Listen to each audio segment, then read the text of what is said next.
আমরা এর আগের ভিডিওতে দেখেছি কিভাবে একজন পুরুষ একটা ভালো স্বামী হতে পারে। সো যদি আপনারা ওই আগের ভিডিওটা এখনো দেখেননি, স্পেশালি আপনি যদি একজন পুরুষ হয়ে থাকেন, আপনি বিবাহিত হতে পারেন বা অবিবাহিত হতে পারেন। যদি পুরুষ হয়ে থাকেন 100% ওই ভিডিওটা কিন্তু আপনারা দেখবেন। এই ভিডিওটা দেখার আগেও দেখতে পারেন বা এই ভিডিওটা দেখার পরেও দেখতে পারেন। আর যদি আপনি একজন মহিলা হয়ে থাকেন, বিবাহিত হতে পারেন বা অবিবাহিত হতে পারেন, এই ভিডিওটা কিন্তু আপনি 100% পুরোটায় একদম প্রথম থেকে লাস্ট পর্যন্ত দেখবেন। কারণ এই ভিডিওর মধ্যে আমরা যেই টপিকটা নিয়ে ডিসকাস করব সেটা হচ্ছে একজন মহিলা, একজন নারী কিভাবে একজন ভালো স্ত্রী হতে পারে। আমরা 5টা পয়েন্ট নিয়ে ডিসকাস করব। গত ভিডিওতে আমরা 5টা পয়েন্ট নিয়ে ডিসকাস করেছি কিভাবে একজন পুরুষ একটা ভালো স্বামী হতে পারে। আজকে মহিলাদের ব্যাপারে আমরা 5টা পয়েন্ট দেখব কিভাবে একজন নারী একজন ভালো স্ত্রী হতে পারে।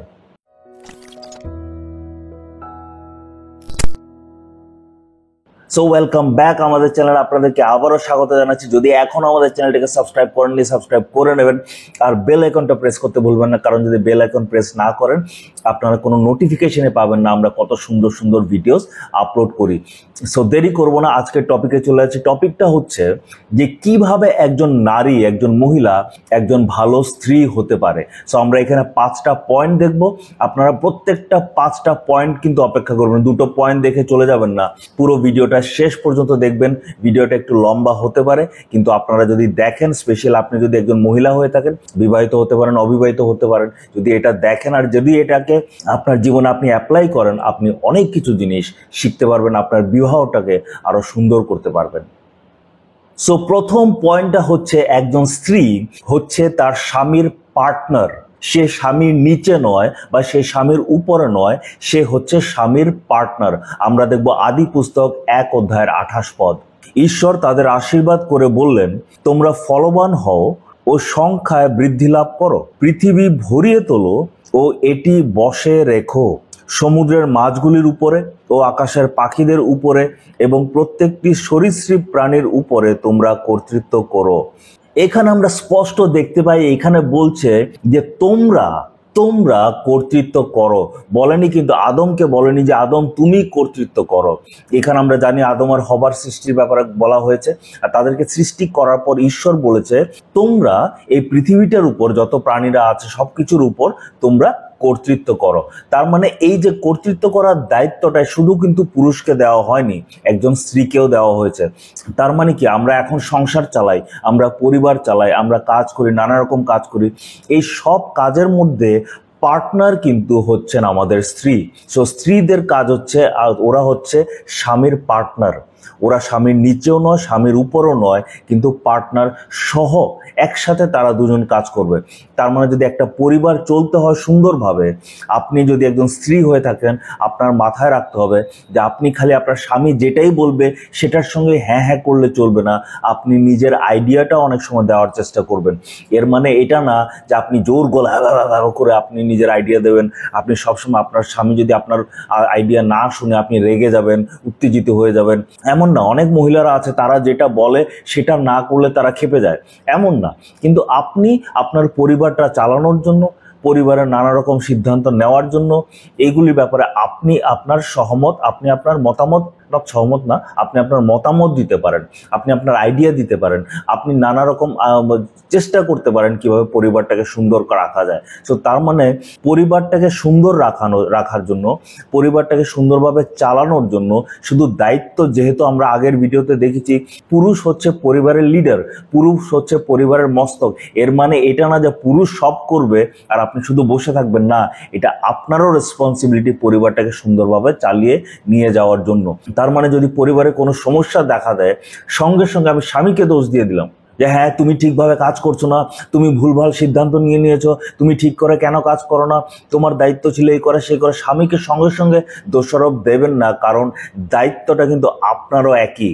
সো পরিবারের দায়িত্ব আপনারও একই। সো একইভাবে দুজনে মিলে সুন্দরভাবে আপনারা কিন্তু পরিবারটা চালাতে হবে। সো প্রথম পয়েন্ট যেটা আমরা দেখলাম সেটা হচ্ছে পরিবার চালানোর জন্য, সবকিছুকে কন্ট্রোলে রাখার জন্য, সবকিছুর পরিবারের আশেপাশে যেগুলি জিনিস আছে সেগুলিকে কর্তৃত্ব করার জন্য, মানে কি কন্ট্রোলে রাখার জন্য, দেখভাল করার জন্য দায়িত্ব শুধুমাত্র স্বামীর নয়, সেই দায়িত্বটা কিন্তু আপনারও একই দায়িত্ব রয়েছে। দ্বিতীয় পয়েন্ট যেটা, সেটা হচ্ছে একজন স্ত্রী হচ্ছে তার স্বামীর সহায়কর্তা, ঠিক আছে, ইংলিশে বলে হেল্পার। সো সহায়ক বা সহায়কর্তা মানে অ্যাসিস্ট্যান্টের মতো। তো এই যে নিজেকে যদি আমি ভাবি, ও আমি কি অ্যাসিস্ট্যান্ট, আমি তো ভেবেছিলাম আমি লিডার হব, আমি পরিবারের অ্যাসিস্ট্যান্ট, আমার হাজব্যান্ড হচ্ছে লিডার, আমি অ্যাসিস্ট্যান্ট, না না এই হে আমি তার মানে আমি নিচু পদে চলে গেছি, না না, এটা এমন ধরনের কোনো কথা না।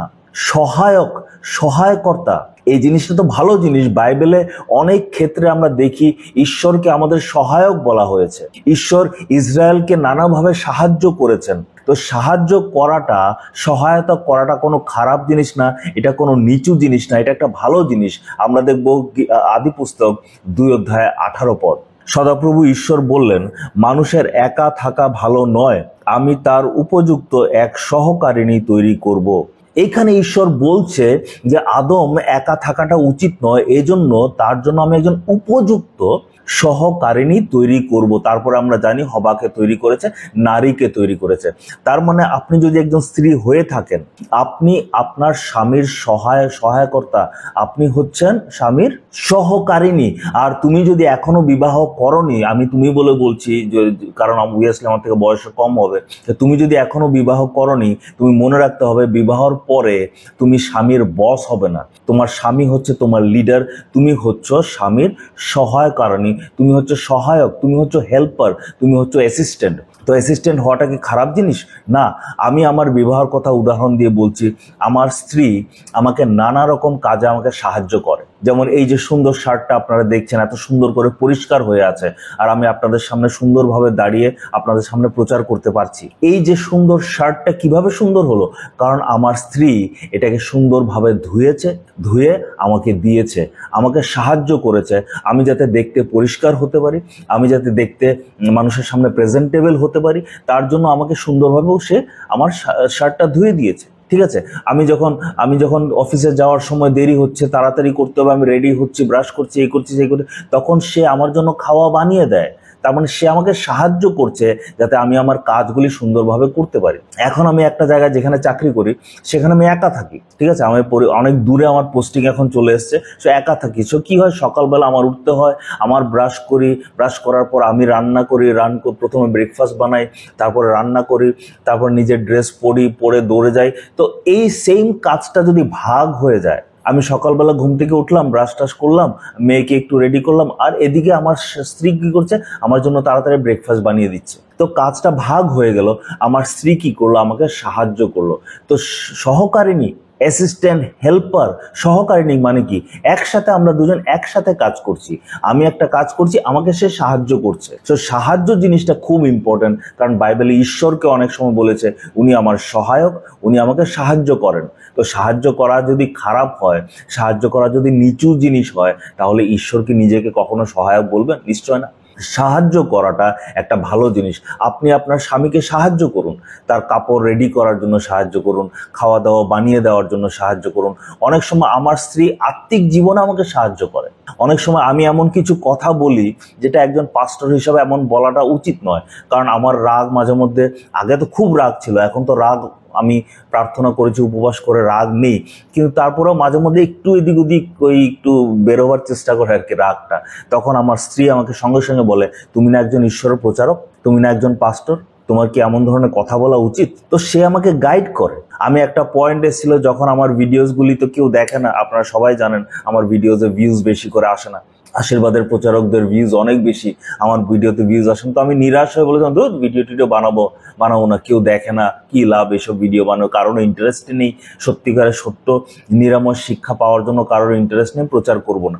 তখন আমার স্ত্রী আমাকে এনকারেজ করেছে, আমাকে সাহায্য করেছে। সে বলেছে, দেখো হয়তো তোমার ভিডিও হাজার হাজার মানুষ দেখছে না, কিন্তু যে 500 জন দেখছে বা যে 20 জনও যদি তোমার ভিডিও দেখে থাকে, তুমি এই 20 জনের জীবনে কিন্তু প্রভাব তৈরি করছো। আর প্লাস কলকাতায়, আসামে, বাংলাদেশে অনেক মানুষ তোমার সাথে কথা বলে, তোমার থেকে তারা অনেক সাহায্য পেয়েছে তোমার বাক্য দ্বারা, তুমি কি তাদেরকে নিরাশ করে দেবে? তো আমার স্ত্রী কি করেছে, আমাকে এনকারেজ করেছে, উৎসাহ দান করেছে, আমাকে সাহায্য করেছে, আমার ড্রেসের জন্য সাহায্য করে, খাওয়া দাওয়াতে সাহায্য করে, স্পিরিচুয়ালি আত্মিকভাবে সাহায্য করে, আর এই ক্ষেত্রে আমাকে মোটিভেট করেছে যাতে আমি হাল ছেড়ে না দেই। তো এভাবে আপনিও যদি একজন ভালো স্ত্রী হতে চান, আপনি আপনার স্বামীকে সাহায্য করুন, নিজের যে বাড়ির যে কাজগুলি আছে সেগুলিকে ভাববেন না ও আমার উপরে এত দায়িত্ব এসছে, আমার রান্না করতে হয়, কাপড় কাপড় ধুতে হয়, এই করতে হয়, সে করতে, এত পরিশ্রম পারবো না। না, এটাকে আপনি ধরুন যে আপনি আপনার স্বামীকে সাহায্য করছেন। এর অর্থ হচ্ছে আপনার স্বামী সর্বশক্তিমান নয়, ওরও সাহায্যের প্রয়োজন, এই জন্যই তো সাহায্য করছেন না। আমার যদি সাহায্যের প্রয়োজন না থাকতো আমি সব একা একাই তো করতে পারতাম, কিন্তু যেহেতু আমি সব একা একা করতে পারি না, এই জন্য আমার স্ত্রী আমাকে সাহায্য করছে। বাইবেলে কি বলেছে? আদম একা থাকাটা উচিত নয়, ঈশ্বর বলছে, এই জন্য সহকারিণী খুঁজছি। মানে আদম একা থাকতে পারবে না, তার সমস্যা হয়ে যাবে, এই জন্য সহকারিণী প্রয়োজন। তো আপনি যদি একজন সহকারিণী হয়ে থাকেন, আপনি যদি একজন সহায়ক হয়ে থাকেন, এটা গর্বের ব্যাপার, এটা লজ্জার ব্যাপার না। যে এর অর্থ হচ্ছে আমার স্বামীর সাহায্যের প্রয়োজন আর আমি সেই সাহায্যটা দেব, ওর কাছে যেটা নেই সেটা আমি তাকে দেব। এখানে লজ্জা করার কিছু নেই, এখানে আনন্দ করার কথা, এখানে গর্ব করার কথা। আপনি হচ্ছেন স্বামীর সহকারিণী, আপনি হচ্ছেন আপনার স্বামীর সহায়ক। এর পরের পয়েন্টটা হচ্ছে একজন ভালো স্ত্রী। এখানে আমি বলছি একটা ভালো স্ত্রী হচ্ছে তার স্বামীর মুকুটের মতো, মুকুট স্বরূপ। তো আমরা দেখব হিতোপদেশ 12 অধ্যায়ের 4 পদ। গুণবতী স্ত্রী স্বামীর মুকুট স্বরূপ, কিন্তু লজ্জা দেয়নি তাহার সকল অস্থির পচন স্বরূপ। এখানে বলছে একজন গুণবতী স্ত্রী যার মধ্যে ভালো ভালো গুণ রয়েছে, একজন ভালো স্ত্রী। এই জন্য আমি প্রথমে বলেছি একজন ভালো স্ত্রী। আপনি যদি একজন ভালো স্ত্রী হন, তার মানে আপনি আপনার স্বামীর মুকুটের মতো। কিন্তু আপনি যদি লজ্জা তৈরি করার মহিলা হন, মানে আপনি সারাক্ষণ ক্যাচ করছেন, ক্যাচার করছেন, এই হয়নি সেই হয়নি, বাড়িতে এটা নেই, বাড়িতে ওটা নেই, তুমি কেন এই করেছো, তুমি কেন সেই করেছো, সারাক্ষণ কেন। কিছু মহিলা আছে না, ঠিক আছে, স্বামীকে লজ্জা দেয়, হ্যাঁ তুমি পারো না এটা করতে, ও দেখো কি সুন্দর করেছে, ও দেখো এই করেছে সেই করেছে, তোমার দ্বারা কিচ্ছু হবে না, কি করছো তুমি, সারা জীবনটা নষ্ট করে, এরকম প্যাচার করতে থাকে না অনেক মহিলা। তো বলেছে এরকম মহিলা হচ্ছে অস্থির পচনের মতো, মানে কি হাড্ডির মধ্যে পচা ধরে গেছে, মানে কি বোন ক্যান্সার হয়ে গেছে, ইংলিশের মধ্যে লিখেছে ক্যান্সারের মতো। ঠিক আছে, ক্যান্সার আস্তে আস্তে কি করে, ক্যান্সার জিনিসটা কি করে আস্তে আস্তে সবটা শেষ করে দেয়। তো আপনি যদি এমন একজন মহিলা হন যে সারাক্ষণ ক্যাচ করতে থাকেন, তার মানে আপনাকে বলছে, বাইবেলে বলছে আপনি একটা ক্যান্সারের মতো। এমনকি হিতোপদেশ আরেকখানে লেখা আছে একজন মহিলা যে সারাক্ষণ ক্যাট করতে থাকে, তার সাথে থাকার থেকে ছাদে গিয়ে থাকা অনেক ভালো। তার মানে আপনি একটা গুণবতী স্ত্রী হতে হবে।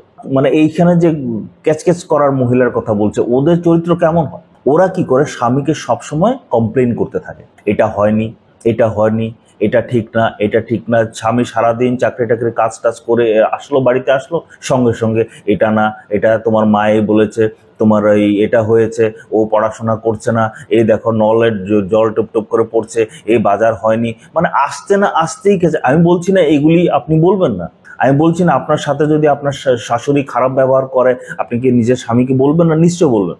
আপনার ট্যাপ দিয়ে যদি জল পড়ছে আপনি কি বলবেন না? কিন্তু অফিস থেকে আসতেই কাজের থেকে আসতে না আসতেই, হ্যাঁ কতদিন ধরে জল পড়ছে, তোমাকে বলছি এই যে হচ্ছে না, তোমার তোমার মা সারাক্ষণ আমাকে এইসব বলতে থাকে, আসতে যদি ক্যাট বলতে থাকেন, তো তার তো মাথা খারাপ হয়ে যাবে।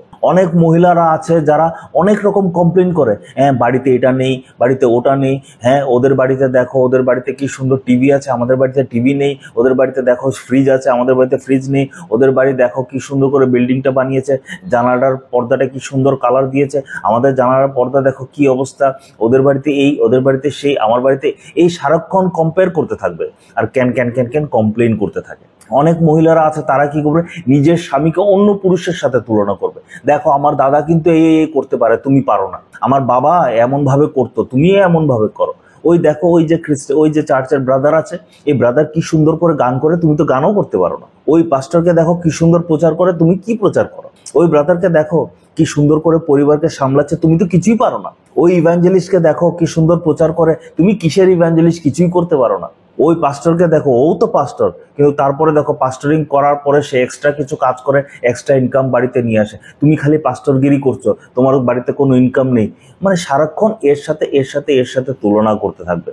অনেক মহিলারা ভাবে আমি যদি নিজের স্বামীকে সবসময় ক্যাচ ক্যাচ ক্যাচ ক্যাচ করতে থাকি, বকা দিতে থাকি, দোষ দেখাতে থাকি, হয়তো সে পাল্টে যাবে। চিন্তা করবেন না, সে পাল্টাবে ঠিকই, কিন্তু খারাপের দিকে পাল্টাবে।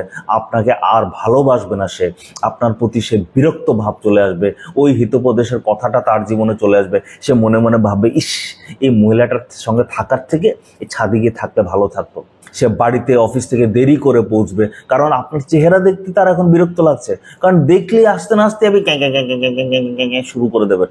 অনেক মহিলাদের এই অভ্যাস আছে। আবার অনেক মহিলারা আছে কি করে, তারা কান্দাকাটি করবে, ও আমার, তুমি আমাকে ভালোবাসো না, তুমি আমার জন্য এটা করো না, তুমি এই করেছো সেই করেছো, এইভাবে কেঁদে কেঁদে স্বামীকে নিজের বশীভূত করার চেষ্টা করে। বাইবেলে লেখা আছে আপনার স্বামী হচ্ছে আপনার লিডার, আপনার স্বামী হচ্ছে আপনার মস্তক। আপনি মস্তক হওয়ার চেষ্টা করবেন না, আপনি নিজের স্বামীকে চালানোর চেষ্টা করবেন না। অনেক মহিলারা ভাবে ক্যাচ ক্যাচ করে স্বামীকে চালাবো, যখন দেখে ক্যাচ ক্যাচ করে হচ্ছে না রাগ দেখায়, রাগ দেখে স্বামীকে চালাবো, যখন দেখে রাগ দেখিয়েও স্বামীকে চালানো যাচ্ছে না তখন কান্দাকাটি শুরু করে দেয়। তার মানে কি, এইভাবে তারা ট্যাকটিক্স ইউজ করে, বুদ্ধি ব্যবহার করে স্বামীকে নিজের অনুসারে চালানোর চেষ্টা করে। আমরা জানি বাইবেলের মধ্যে হবা কি করেছে, এই ট্যাকটিক্স ব্যবহার করে, কি কি ট্যাকটিক্স ব্যবহার করেছে আমরা জানি না, কিন্তু সে এমন ভাবেই কথা বলেছে, আদম ঈশ্বরের আজ্ঞা সব ভুলে টুলে গিয়ে ফলটা খেয়ে নিয়েছে। আবার আরেক দিকে আমরা এস্থার রানীর ব্যাপারে জানি। এস্থার রানী কি করেছে, সে তার স্বামীকে, সেও কিন্তু স্বামীকে বুঝিয়েছে, কথা দ্বারা কিছু না কিছু বুঝিয়েছে, বুঝিয়ে সেই স্বামীর দ্বারা সে ইসরায়েলের জন্য ভালো কাজ করেছে, ঈশ্বরের জাতির জন্য ভালো কাজ করেছে। তার মানে আপনি অ্যাজ এ স্ত্রী, আপনার মধ্যে সেই ক্ষমতা আছে, সেই পাওয়ার রয়েছে, যেটার দ্বারা আপনি আপনার কথা দিয়ে নিজের স্বামীকে আপনি চালাতেও পারেন, চেঞ্জও করতে পারেন। চালানো উচিত না, আপনি চেঞ্জ করতে পারেন, কিন্তু প্রশ্নটা হচ্ছে আপনি চেঞ্জ কি নিজের স্বার্থ পাওয়ার জন্য করছেন না ঈশ্বরের রাজ্যের জন্য করছেন? আপনি যদি নিজের স্বামীকে চেঞ্জ করেন, কিন্তু মনে রাখবেন এই ক্যান ক্যান ক্যান ক্যান করে, রাগারাগি করে, কান্দাকাটি করে যদি চেঞ্জ করেন, সেটা 100% আপনি আপনার স্বার্থের জন্যই করছেন, চার্চের জন্য আপনি করছেন না। আপনি যদি ভাবেন তুমি এরকম করো, তুমি এসব যদি আপনি করেন, তার মানে আপনি নিজের স্বার্থ উদ্ধারের জন্যই কিন্তু করছেন এগুলি। আপনার কিছু একটা ইচ্ছা আছে, সেটা পূরণ করার জন্য করছেন। কিন্তু আপনি যদি নিজের স্বামীকে ইন্সপায়ার করেন আত্মিক জীবনে এগোনোর জন্য, মণ্ডলীর ডেভেলপমেন্টের জন্য, তাহলে বোঝা যাবে আপনি আপনার সেই ক্ষমতাটাকে ভালোভাবে ইউজ করছেন। এই পয়েন্টটা যেটা আমরা দেখলাম সেটা হচ্ছে, একজন ভালো স্ত্রী মুকুটের মতো। আপনি যদি একজন ভালো স্ত্রী হয়ে থাকেন, আপনি চিন্তা করবেন আপনি আপনার স্বামীর মুকুট। আপনার স্বামী আপনাকে আনন্দ করে, আপনার স্বামী আপনাকে নিয়ে খুশি আছে, তার গর্ব হয় যে এই আমার স্ত্রী, বলতে তার অহংকার হয়, গর্ব হয়। কিন্তু যদি আপনি ক্যাট ক্যাট ক্যাট ক্যাট করা মহিলা হন, তাহলে আপনার স্বামী আপনাকে নিয়ে বিরক্ত হয়ে আছে। তো ভালো স্ত্রী হওয়ার চেষ্টা করুন, আর যদি বিবাহিত হননি এখনো, ভালো স্ত্রী হওয়ার সিদ্ধান্ত নিন। নেক্সট পয়েন্ট, আর খুবই গুরুত্বপূর্ণ একটা পয়েন্ট, যেটা আজকালকার অনেক মেয়েরা, স্পেশালি যারা এখনো বিবাহ করেনি, তারা এই পয়েন্টটাকে অ্যাকসেপ্ট করতে রাজি না। আর সেটা হচ্ছে, একজন ভালো স্ত্রী তার স্বামীর বশীভূত হয়। আমরা যাব 1 পিতর 3 অধ্যায়ের 1 পদ। তদ্রূপ হে ভার্যা সকল, তোমরা আপন আপন স্বামীর বশীভূতা হও। এইখানে বলছে ভার্যা সকল, মানে যারা স্ত্রীরা আছো, তোমরা নিজেদের স্বামীর প্রতি বশীভূত হও। বশীভূত হওয়াটা কোনো লজ্জার ব্যাপার না। অনেকে ভাবে আমি কেন বশীভূত হব? হ্যাঁ, এই সমাজ সবসময় এই কথাই বলে, পুরুষরা উপরে থাকবে, মহিলারা বশীভূত হবে। এই বশীভূত হওয়ার মানে এটা না যে আপনার স্বামী আপনাকে চাপিয়ে রাখবে, আপনাকে দমন করে রাখবে, আপনাকে অত্যাচার করবে, আপনাকে মারবে, আপনার সাথে যা ইচ্ছা ব্যবহার করবে। কারণ স্বামীকেও, আমরা গত ভিডিওতে যখন স্বামীর কথা বলা হয়েছে, সেখানে একটা জিনিস বলা হয়েছে, স্বামীদেরকে বলা হয়েছে তোমরা নিজেদের স্ত্রীকে খ্রিস্টর মতো প্রেম করো। তো আমি যদি আমার স্ত্রীকে খ্রিস্টর মতো প্রেম করি, আমি কি তাকে দমন করব, তাকে মারবো, তাকে ধমকি দেবো, তাকে অত্যাচার করবো? নিশ্চয় না, আমি তো তাকে প্রেম করব। তো স্বামীকে বলা হয়েছে তুমি প্রেম করো, স্ত্রীকে বলা হয়েছে তুমি বশীভূত থাকো। ঠিক আছে? সো বশীভূত হওয়ার অর্থ এটা না যে আমাকে দমন করা হবে। আমরা যদি তৃত্ব জানি, আমরা সবাই তৃত্ব নিশ্চয় জানি, পিতা, পুত্র, পবিত্র আত্মা। আমরা সবাই এই তৃত্বটা জানি, যেখানে পিতা ঈশ্বর, পুত্র ঈশ্বর, পবিত্র আত্মা ঈশ্বর। তিনজনেই কিন্তু ঈশ্বর, তিনজনের ক্ষমতা এক, তিনজনের স্ট্যাটাস এক, সবকিছু সেম, তিনজনই ঈশ্বর। কিন্তু তারপরেও যখন আমরা দেখি পরিত্রাণের ব্যাপার আসে, পরিত্রাণের যে কাজটা হয়েছে, এইখানে পুত্র নিজের থেকে পিতাকে বলেছে আমি তোমার সামনে নিজেকে বশীভূত করলাম। আমি নিজেকে তোমার কাজ সামনে সমর্পণ করলাম, তুমি যা বলবে আমি সেটাই করব। যিশু পৃথিবীতে এসে বলেন আমার ইচ্ছা মতো আমি কাজ করব। আমিও তো ঈশ্বর, পিতা ঈশ্বর শুধু ঈশ্বর, আমিও তো ঈশ্বর, আমি আমার মর্জি মতো কাজ করব। যিশু কি বলেছে? না, যিশু বলেছে আমি এমন কিছু বলবো না বা এমন কিছু করব না যেটা পিতার থেকে আসেনি। পিতা যেমন বলেছে আমি সেমন ভাবেই কাজ করব। মানে কি, যিশু নিজে স্বইচ্ছায় নিজেকে পিতার সামনে বশীভূত করলেন, সারেন্ডার করলেন, সমর্পণ করলেন। তারপর আমরা দেখি পবিত্র আত্মা। পবিত্র আত্মাও তো বলতে পারতো আমিও তো ঈশ্বর, আমি আমার কথা প্রচার করব, আমি আমার ব্যাপারে শোনাবো মানুষকে। না, কিন্তু পবিত্র আত্মা কি করেছে? বাইবেলে লেখা আছে পবিত্র আত্মা আমাদেরকে কেবলমাত্র যিশুর কাছে নিয়ে যায়। পবিত্র আত্মা আমাদেরকে যিশুর ব্যাপারে বলে। তার মানে কি, পবিত্র আত্মা নিজেকে যিশুর সামনে বশীভূত করলেন। পিতার সামনে যিশু নিজেকে স্বইচ্ছায় বশীভূত করলেন। পবিত্র আত্মা বলল ঠিক আছে আমিও নিজেকে বশীভূত করব। কেন? কারণ কাজটা হতে হবে তো। যে কোনো কাজ সুন্দরভাবে হতে গেলে সবাই মিলে একসাথে যদি আইডিয়া দেওয়া শুরু করে দেয়, কাজ কোনোদিন সুন্দরভাবে হবে না। এই জন্য পিতা পুত্র পবিত্র আত্মার তৃত্বর মধ্যে তাদের একতা এত স্ট্রং যে নিজেরাই তারা ডিসাইড করে নেয় আমি তোমার বশীভূত হব, তুমি আমার বশীভূত হবে। আর এট দ্য সেম টাইম পিতা আর পুত্র কি করেছে? পিতা আর পুত্র বলেছে যে ঠিক আছে, দেখো মানুষদেরকে বলেছে তোমরা আমাদের ব্যাপারেও যদি উল্টাপাল্টা কিছু বলো নো প্রবলেম, ক্ষমা হয়ে যাবে, কিন্তু পবিত্র আত্মার ব্যাপারে যদি কিছু উল্টাপুল্টা বলো সেই পাপ কিন্তু কোনোদিনও ক্ষমা হবে না। সো পিতার বশীভূত হয়েছে পুত্র, পুত্রর বশীভূত হয়েছে পবিত্র আত্মা, আর পিতা আর পুত্র মিলে পবিত্র আত্মাকে বলেছে যে পবিত্র আত্মার ব্যাপারে বলেছে উনার ব্যাপারে যদি তোমরা উল্টাপুল্টা কিছু বলো ক্ষমা। মানে একজন একজনকে ওরা কি সুন্দরভাবে সাপোর্ট করছে। এইখানে আমরা এই তৃত্বর মধ্যে এই সুন্দর একতাটা আমরা দেখতে পারি। তো সেইম ভাবে আজকে আপনি যদি স্ত্রী হয়ে থাকেন, আপনাকে আপনার স্বামী বলবে না এই বশীভূত হ, এমন না। আপনি যিশুর মতো স্বইচ্ছায় বশীভূত হন। কেন? পরিবারটা চলতে হবে তো। এটা দেখতে একটা মানুষের যদি দুটো মাথা থাকে কেমন লাগবে দেখতে? ভূতের মতো লাগবে না? বা যদি একটাও মাথা না থাকে তো মরে গেছে। সেইম ভাবে একটা পরিবারে যদি কোনো মস্তক নেই, স্বামীও মস্তক না, স্ত্রীও মস্তক না, যে যার মতো কাজ করছে, তাহলে এই পরিবার মরে গেছে। বা যদি স্বামীও মস্তক, স্ত্রী বলছে আমিও মস্তক, দুজনে মিলে লড়াই চলছে কে কার কথা চলবে, এই পরিবারটা একটা রাক্ষসের মতো, একটা দানবের মতো হয়ে যাবে। ভয়ানক একটা সবসময় ঝগড়াঝাটি, অশান্তি থাকবে। তো স্ত্রীর দায়িত্ব স্বামীর সামনে বশীভূত হওয়া মানে এটা না যে স্বামী যা বলবে হ্যাঁ স্যার করে মানবো। আমরা আগেও দেখেছি স্ত্রী হচ্ছে পার্টনার হলে আবার বশীভূত কিভাবে হয়? একই তো না। এইটাই তো সুন্দর তৃত্ব, যেমন তিনজনে এক, বা এট দ্য সেম টাইম পুত্র নিজেকে বশীভূত করেছেন। একইভাবে পার্টনার আপনি আপনার স্বামীর, কিন্তু আপনি নিজে স্বইচ্ছায় নিজেকে বশীভূত করুন, আপনার স্বামীকে সম্মান করুন।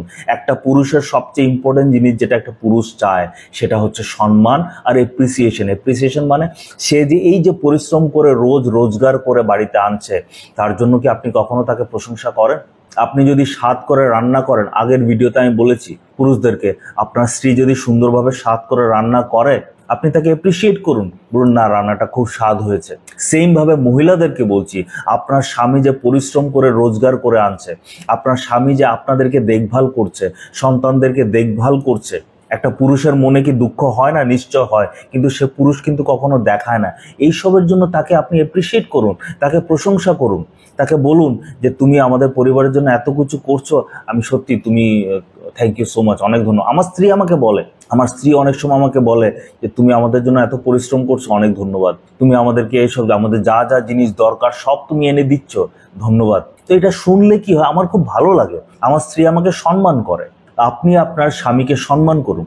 আপনার স্বামী হতে পারে গরিব, আপনার স্বামী হতে পারে অশিক্ষিত, আপনার স্বামী হতে পারে আপনার থেকে ইনকাম কম করছে, আপনি বেশি রোজগার করছেন, সে কম রোজগার করছে, আপনি হয়তো বেশি শিক্ষিত, সে হয়তো কম শিক্ষিত, আপনার ভাই বা আপনার পিতা বা আপনার বন্ধু বান্ধব থেকে হয়তো আপনার স্বামী কম ট্যালেন্টেড বা কম শিক্ষিত বা কম রোজগার করছে।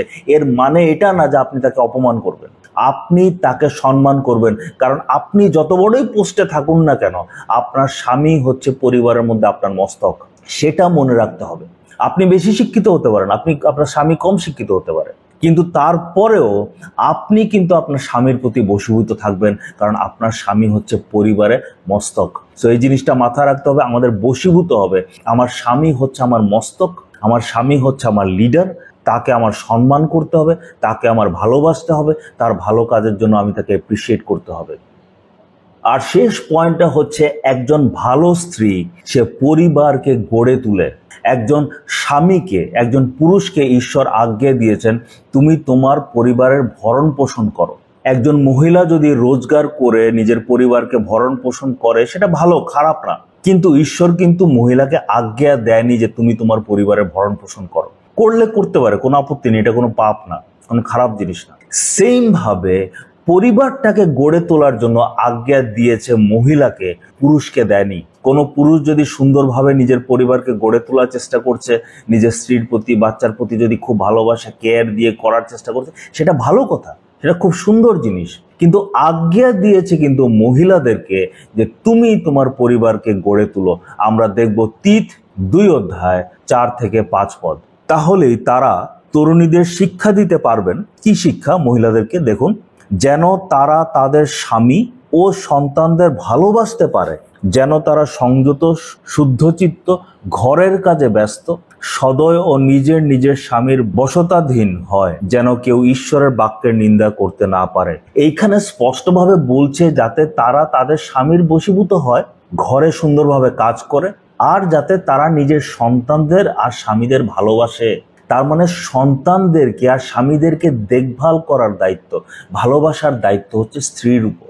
আপনি যদি আজকে এমন একজন স্ত্রী হয়ে থাকেন যে আপনি সারাদিন পুরুষদের মতো, পুরুষদেরকে যেমন দায়িত্ব দিয়েছে তোমরা ভরণ পোষণ করো, তা আপনিও সেভাবে চাকরিতে ঢুকে গেছেন, কাজে ঢুকে গেছেন। আমি বলছি এটা কোনো খারাপ জিনিস না, কাজ করা, চাকরি করা, কিন্তু আপনি সারাদিন কাজ করছেন, চাকরি করছেন, এই করছেন, সেই করছেন, আর অ্যাট দ্য সেম টাইম আপনার সন্তান একা একা বড় হচ্ছে। আপনার সন্তানের সাথে সময় দেওয়ার আপনার কাছে এনার্জিও নেই, টাইমও নেই। আপনার সন্তানকে ভালোবাসার জন্য, আপনার সন্তানকে দেখভাল করার জন্য, আপনার সন্তান খাচ্ছে কিনা টাইমলি, আপনার সন্তান ঘুমোচ্ছে কিনা টাইমলি, আপনার সন্তানের মানসিক যে চাহিদাগুলি আছে, কথাবার্তা, এইসব জিনিস, এগুলি দেখভাল করার জন্য আপনার কাছে সময় নেই। কারণ আপনার স্বামীও সারাদিন কাজ করছে, আপনিও সারাদিন কাজ করছেন, আপনার বাচ্চা একা একা বড় হচ্ছে, আয়ার কাছে বড় হচ্ছে, দাদু ঠাম্মার কাছে বড় হচ্ছে, আর আপনি অফিস থেকে এসে টায়ার্ড, ও মাথা ব্যথা করছে, টায়ার্ড লাগছে, ইস এখন ডিস্টার্ব, বাচ্চা আসবে, মা মা মা তোমার সাথে, ইস এখন না, পরে কথা বলবো, ঠিক আছে, এখন তুই যা একটু পর, এই নয় মোবাইলটা নে, তুই দিয়ে কর, একটু চাটা খাই। মানে আপনি সারাদিন পরিশ্রম করে টায়ার্ড হয়ে গেছেন, আপনি আপনার সন্তানদের ভালোবাসা কখন দেবেন? আজকালকার সমাজ মহিলাদেরকে পুরুষ বানানোর জন্য এত দৌড়াদৌড়ি করছে, তোমার পুরুষের মতো হতে হবে, পুরুষের মতো হতে হবে, পুরুষের মতো হতে হবে। এই করতে করতে এমন পরিস্থিতিতে নিয়ে এসছে যে মহিলারা এখন মহিলা হওয়া বন্ধ করে দিয়েছে। পুরুষরা কিন্তু এখনো পুরুষের মতোই রয়েছে, পুরুষ কিন্তু মহিলার মতো হচ্ছে না। কিন্তু মহিলারা পুরুষ হওয়ার জন্য পাগল হয়ে রয়েছে। তারা নিজের মহিলার যে চরিত্রটা সেটা ভুলে গেছে।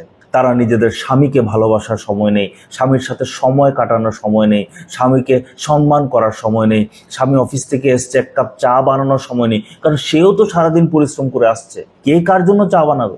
দেখা যাচ্ছে যে স্বামীও চাকরি করে এসছে, স্ত্রীও চাকরি করে এসছে, আসার পর স্ত্রী আবার গিয়ে তাড়াতাড়ি চা বানাচ্ছে, ভাত বানাচ্ছে, নিজের পরিশ্রম নিজে ডাবল করছে।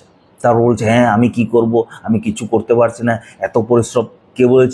কে বলেছিল এত পরিশ্রম করতে? আপনাকে ঈশ্বর দায়িত্ব দিয়েছে আপনার স্বামীর দেখভাল করুন, আপনার সন্তানদের দেখভাল করুন। একজন পুরুষ যতই শক্তিশালী দেখাক বাইরে, ভেতরে কিন্তু সে একটা ছোট্ট ছেলের মতো। সে ভালোবাসা চায়, সে প্রেম চায়, সে চায় কেউ তাকে জড়িয়ে ধরুক। সে বাইরে দেখাবে খুব টাফ, কিন্তু আসলে সে চায় আপনি সেই ভালোবাসাটা দিন তাকে। আপনার বাচ্চা সারাদিন অপেক্ষা করে মা আসবে, মার সাথে খেলবো, মার সাথে গল্প করবো, মা আমাকে খাইয়ে দেবে, কিন্তু আপনার সময় নেই। সারাদিন কাজ কাজ কাজ কাজ কাজ কাজ কাজ। অনেক মহিলারা বাড়িতে থাকে, সারাদিন কাজ করে, কিন্তু বাচ্চার সাথে গল্প করার সময় নেই, বাচ্চাকে একটা গল্প বলার সময় নেই, বাচ্চার সাথে খেলার সময় নেই, বাচ্চার সাথে আনন্দ করার সময় নেই, বাচ্চার মনের কথা জানার তার সময় নেই। পুরুষেরও দায়িত্ব, আমি বলছি না পুরুষের দায়িত্ব না, যে আপনি অফিস থেকে এসে বসে মোবাইল, আগের ভিডিওতে আমি সেটা বলেছি, অনেক পুরুষরা হিটলারের মতো জীবনযাপন করে। তারা শুধু অফিস থেকে আসবে, এসে মোবাইল ঘাঁটবে, বউকে ও স্ত্রীকে বলবে এই চা দাও, এই করো সেই করো, বাচ্চাদেরকে বলে এই পড়াশোনা করেছিস কিনা, যা পড়তে যা, এই তার কাজ। এমনও না, পুরুষদেরকেও বলেছি, আপনি আগের ভিডিওটা দেখে নেবেন, পুরুষদেরকে বলেছি তোমরা বাচ্চার সাথে খেলো, স্ত্রীর সাথে সময় দাও। একই জিনিস আপনি স্ত্রী হিসাবেও আপনার স্বামীকে ভালোবাসা দিতে হবে, আপনার সন্তানকে ভালোবাসা দিতে হবে। একজন ভালো স্ত্রী তার পরিবারকে গড়ে তোলে। তো আজকে আমরা 5টা জিনিস দেখলাম। প্রথম জিনিস হচ্ছে একটা স্ত্রী হচ্ছে তার স্বামীর পার্টনার। সেকেন্ড জিনিস যেটা দেখলাম সেটা হচ্ছে একটা স্ত্রী হচ্ছে তার স্বামীর সহায়কর্তা, সহকারিণী। তৃতীয় দেখলাম একজন ভালো স্ত্রী হচ্ছে তার স্বামীর মুকুটের মতো। তারপরে দেখলাম একজন ভালো স্ত্রী হচ্ছে তার স্বামীর প্রতি সে বশীভূত থাকে। আর 5 নাম্বার দেখলাম একজন ভালো স্ত্রী সে তার পরিবারকে গড়ে তোলে। এই সব কটা 5টা পয়েন্ট যদি আপনি আপনার জীবনে অ্যাপ্লাই করেন, আপনার পরিবার সুন্দর হবে। আমরা অনেক সময় ভাবি আমি এই পয়েন্টসগুলো অ্যাপ্লাই করব না, শুধু প্রার্থনা করব, এই প্রভু প্রার্থনা করি আমার স্বামীকে ঠিক করে দাও, প্রার্থনা করি প্রভু আমার পরিবারটা সুন্দর করে দাও, প্রার্থনা করি আমার বাচ্চাকে ঠিক করে দাও, কিন্তু আমি বাইবেলে যেগুলি করতে বলেছে সেটা করব না। পুরুষের ক্ষেত্রেও সেম, মহিলাদের ক্ষেত্রেও সেম। বাইবেলে যেটা করতে বলেছে সেটা করব না, শুধু প্রার্থনা করব আর ভাববো যে ম্যাজিক হয়ে সব ঠিক হয়ে যাবে। না, ঈশ্বর আমাদেরকে পদ্ধতি দিয়ে দিয়েছে, এইভাবে করো, তোমার পরিবার সুন্দর হবে। এতটুকুই। জয় যিশু, প্রেজ দ্য লর্ড, আমেন।